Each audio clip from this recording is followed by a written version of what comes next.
Hello, this is the Elite Gamer here with my 8th movie review, and I'm now at the abomination of my movie review list. Do you know what that is? You're looking at it. Run for the hills. Run screaming while you can.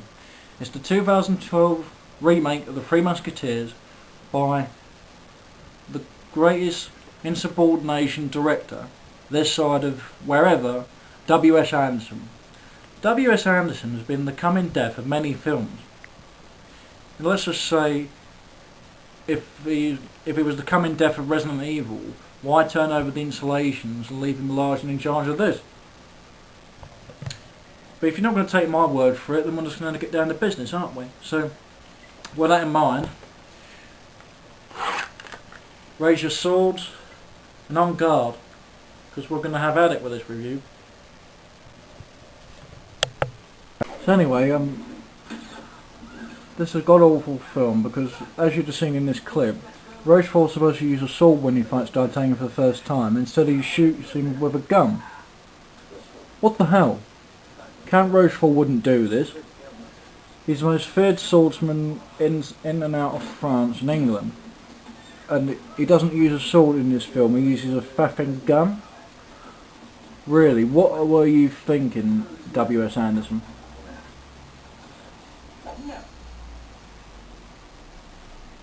What kind of a guy doesn't use a sword for about 90% of the movie? I know, I'm not damn kidding, I'm dead bleeding serious. Another thing that brings my blood to a boil with this blessed review is conscience. I mean, where do I begin? In accordance with the first thing I said about this review, bleeding, conscience does nothing to save this review and this movie from our destruction. For a start, in the novel and in other adaptations of the movie, she was a very interesting character and was very willing to stand up to the people who just gave the innocent people who didn't deserve it live in hell, even if it meant the cost of her own life.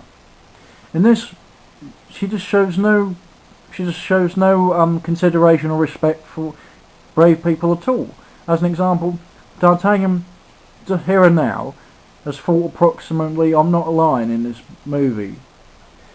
W.S. Anderson thought it'd be obligingly fun if D'Artagnan was brave enough to actually have a fight blade to blade with approximately 30 or 40 of the Cardinal's men before the Three Musketeers get involved. Constance basically doesn't look impressed at all and basically tells him to jump off a short lake because she has no time for him at all. Now be honest with me, would the real Constance or a lady in waiting with accumulated something relevant to the thing we all call manners talk to a man of that status like that? No, I don't think so.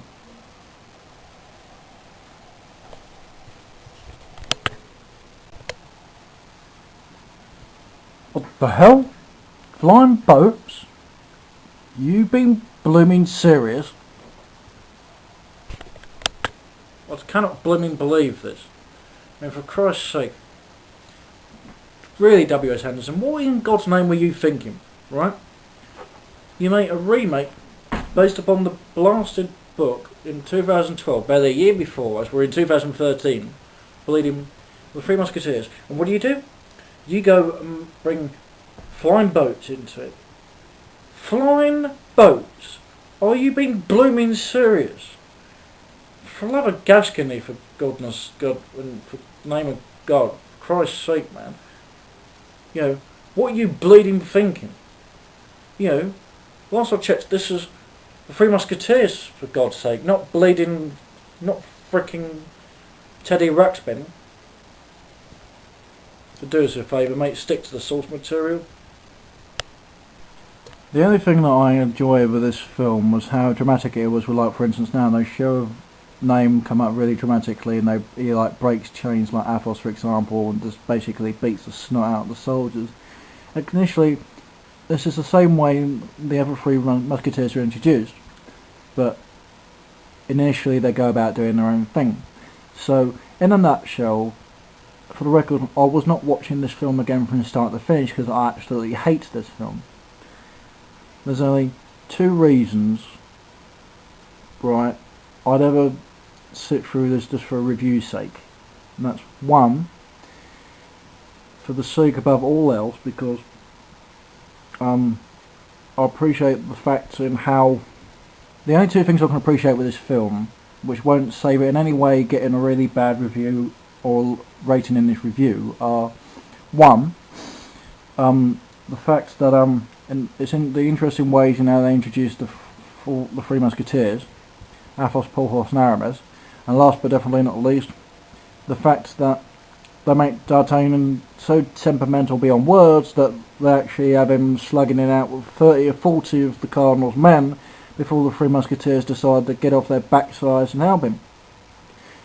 Which is very tense given the circumstances, but as I said, that will not in any way affect my rating of this film.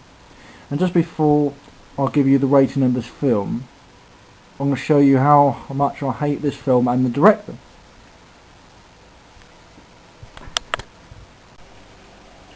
Now, okay, this is the guy who really ruined these bleeding films, Resident Evil and fapping Three Musketeers. Now he's going to get a dart in the face for ruining these goddamn films. You hear me, Anderson? You hear me? You're Barbara's knock. You spoiled these films, and you are going to be sorry for that.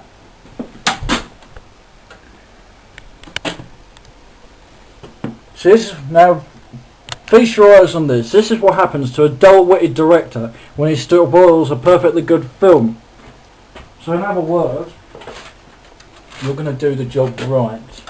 I suggest you do it properly, Anderson. Otherwise, I may have to make you pay for it, blade to blade. You get me? So initially that was my genuine faults on the horribly awful, horrendous, miserable excuse for a remake of The Three Musketeers by W.S. Anderson, and plus I've also showed what I think of that stupid, miserable excuse for a director, or throwing darts at his picture. I can't think of any other way to show my aggression and frustration at this god-awful director than by doing that. So just before I give this film my rating, these are the two films in the Musketeers category I believe I recommend. If you want to watch a decent Musketeers film or flick, do yourself a favour and treat yourself to the 73 and 74, The Three Musketeers and The Four Musketeers, 74, or, and if that's not enough for you, and if you're a bit of a fan in the 80s, well, look out for this collector's edition of D'Artagnan and the Three Musketeers, which hasn't just got season 1 in it, but also season 2 and a bonus disc which also has the one and only D'Artagnan the movie, which is very hard to get hold of, especially in VHS format, which all it was just an abridged film with just little bits cut together to formulate one movie. So those are the two films I'd recommend if you want anything half decent, where the 2012 one there's none of the kind. So I'm going to give this film a big fat 0 because it deserves nothing less. He spoilt this bleeding film. He's the coming death of many films. Do yourself a favour. If you or anyone else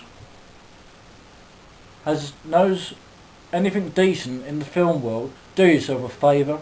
If any other film's going down, turn the installations over to someone else. Don't leave W.S. Anderson leading the charge, because he's only going to make another mockery of it. But do yourself a favour and leave him out of it once and for all. So until then, this is the Elite Gamer saying, one for all and all for one.